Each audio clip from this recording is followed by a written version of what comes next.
You like that? You like that?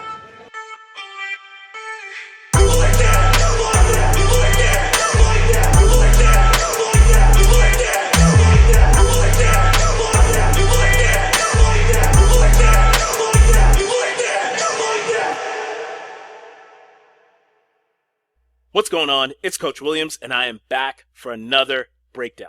So today we are going to talk red zone defense versus red zone offense. We're going to talk the San Francisco 49ers versus the Miami Dolphins, and everybody was hyped up and psyched up on Brock Purdy's performance in this game.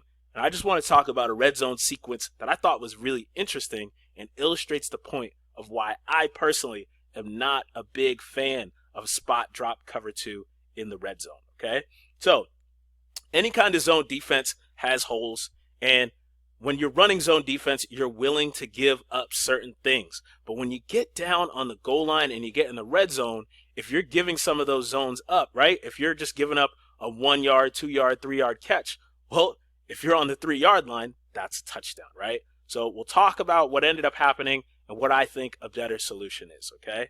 So they're in cover 2 here. So what that means is this corner is going to be a flat defender, and this corner is also going to be a flat defender here, okay?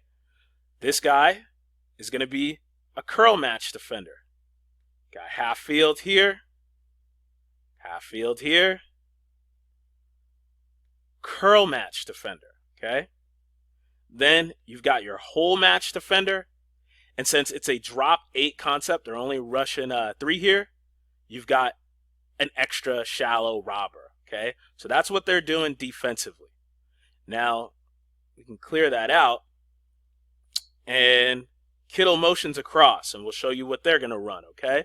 So they're going to run a concept. Now, I'm not an offensive guy, but from looking at it, I think this is the way that they're envisioning this concept. It's going to be a split field read. So they're going to split the field in half, and they're going to run fade out, right? So this is the out, and then Debo is going to run the fade, okay? So that's a man beater, right? It's a man beater because in man-to-man coverage, this defender here, the secondary nickel defender here, is going to want to protect the inside. If you run the corner off, well, now he's beaten and out-leveraged, right? So they're running fade out over here, and then they're going to run Kittle across on the shallow. Have a little curl, a little angle route here from McCaffrey. And then I think this is supposed to be a fade from Ayuk, but I think he runs the wrong route. It's either a fade or a fade stop or something. He ends up on top of McCaffrey here, okay? So I think that this is a split field read. So he's going to look here. If it's man, he's going to come back to Kittle, right, coming across. And then if Kittle's not open, he's going to try to hit the back in the soft spot of the zone. So we'll watch the play here. All right, you can see Purdy's eyes, right? He looks here. It's not there. Eyes come back to Kittle. Then he turns over here to McCaffrey. It's behind McCaffrey, and it's incomplete. Now, I think that this is actually on McCaffrey and not on Purdy, okay? Because if you look, he does a good job of anticipating the throw. He's getting prepared to throw before he's open. And I think he wants him to just sit down and settle in the zone and stop going across. He goes too far. It's behind him. And then the reason why I think it's on McCaffrey, too, is, one, you're supposed to settle in the zone. And two, watch McCaffrey's reaction. Dang it. All right. So now we'll get this nice view from the tight. We'll be able to see his eyes. So watch Purdy. Eyes immediately go over here to what I assume is the man side. Then he's looking at Kittle. He's got bracketed here by these two underneath defenders here. So now he goes back to McCaffrey. Incomplete. And then look at McCaffrey's reaction. Dang. All right, so this might look like an instant replay, but it's the exact same formation versus the exact same coverage the very next play.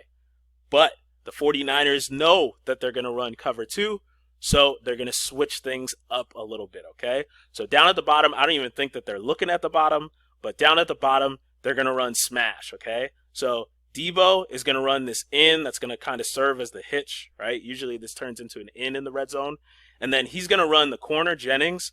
But I think he runs the corner and then he comes back to the post. But Purdy never even looks this way. They're not looking at this over here. They're looking over here to the short side of the field, into the boundary, okay? What they're going to do is now Kittle is just going to occupy this curl match defender here. Ayuk is going to do the right thing and run his guy off this time. And then McCaffrey is just going to go straight to the flat, right? Because they're going to run these two guys off, and he's going to be right there in the flat and catch the ball. So we can watch. We'll watch the play here.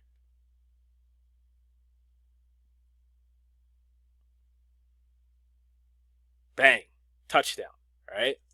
So I'm not a big fan of that because, like I said earlier, right, in zone coverage, there's spot drop zone, there's things that you're willing to give up. But when you get closer to the goal line, I think you got to be a little bit more interesting, a little more creative, right? So I think that when you get in the red zone, you got to start running either man-to-man coverage with blitzes, or you've got to do man-match principles, right? So match-up zones, okay? So what I would think would work here is you take the corner and you man him up on Ayuk. You take the other corner and you man him up on Debo. So manned up on the outsides. Then over here, what you're going to do is this defender is going to be reading McCaffrey, reading the back. And this defender is also going to be reading McCaffrey, the back, okay? And so what we're going to do is if McCaffrey becomes the new number 2, right? So if he releases outside and gets outside of Kittle, he's now the new number 2.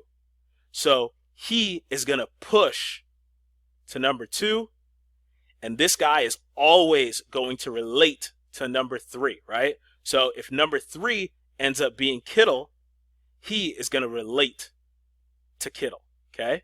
So now we've got our match principles here between these two. And then up here, he's reading it. He's keying from 2 to 1. He's going to bracket whichever one of them gets vertical. If they both get vertical, he's going to bracket number 2. Same thing over here, right? So now since there's not a third receiving threat, we can just straight up bracket this guy here, right? Bracket him with these two. And then since it's drop 8, you can keep your little shallow robber here, okay? So let's run the play and see how that might work, okay? So if you run the play, boom. The second that his eyes see that McCaffrey is going there, he's going to get rid of Kittle, get on him. And he is going to push to Kittle as well, right? He's going to relate to the new number 3, which is Kittle. You got your shallow robber here, right? Since Kittle is not releasing vertical, he can get out here and bracket, right? Get to that back pylon and be able to help with Ayuk. Then over here, right? We can get this bracket concept on this guy right here. We got our man match up here. And then we got someone right here in the middle of the field just reading the quarterback's eyes. But instead, it ends up being a touchdown. So that's it for this video. I just wanted to talk through some red zone concepts here. If you like these videos and you want to share them with other people and talk about them and, have some other people understand what's going on, the chess match in the game, because this was a phenomenal chess match by the 49ers, understanding that and influencing the play. I like to do this on a regular basis. So you're going to want to subscribe and share this with other people. So that's it for this video, and I'll see you in the next one. And as always, you know what it is. It's Coach Williams, Ball Hawks. We fly. I'm out. Peace.